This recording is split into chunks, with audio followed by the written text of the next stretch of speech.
you take a look at the measures of gross domestic product, and they're highly ideological.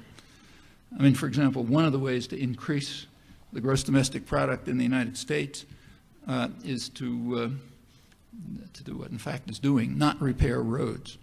If you don't repair roads, and you have a lot of potholes all over the place, that means when cars drive, they get smashed up, and that means you got to buy a new car, or you have to go to a mechanic and get them to fix it, and so on. All of that increases the gross domestic product.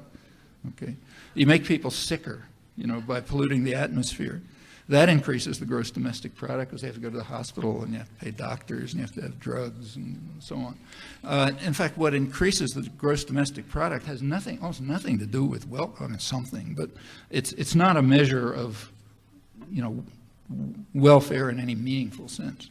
There have been efforts to construct other measures which do take account of these things, and they give you very different stories. I'll just give you one source to look at if you're interested. The United States is one of the, maybe the only industrial country anyway, one of the few that does not publish regular what are called social indicators, like measures of social welfare, you know, child abuse, mortality, all kinds of things.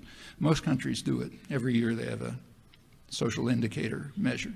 The United States doesn't, so it's kind of hard to get a measure of the social health of the country. But there have been efforts to do it. There's one major project at Fordham University, Jesuit University in New York. For years, they've been trying to construct a social health measure for the United States. They just came out a couple of months ago with the last volume, and it's interesting stuff.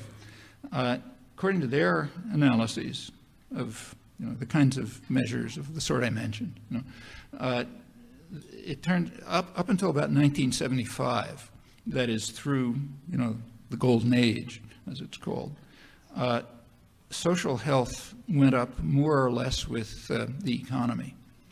So it kind of tracked the economy. As that got better, social health got better.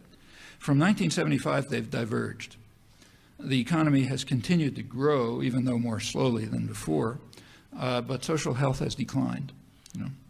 And in fact, they conclude that, and it's continuing to decline, they conclude that the United States is in a recession, serious recession, from the point of view of measures that matter.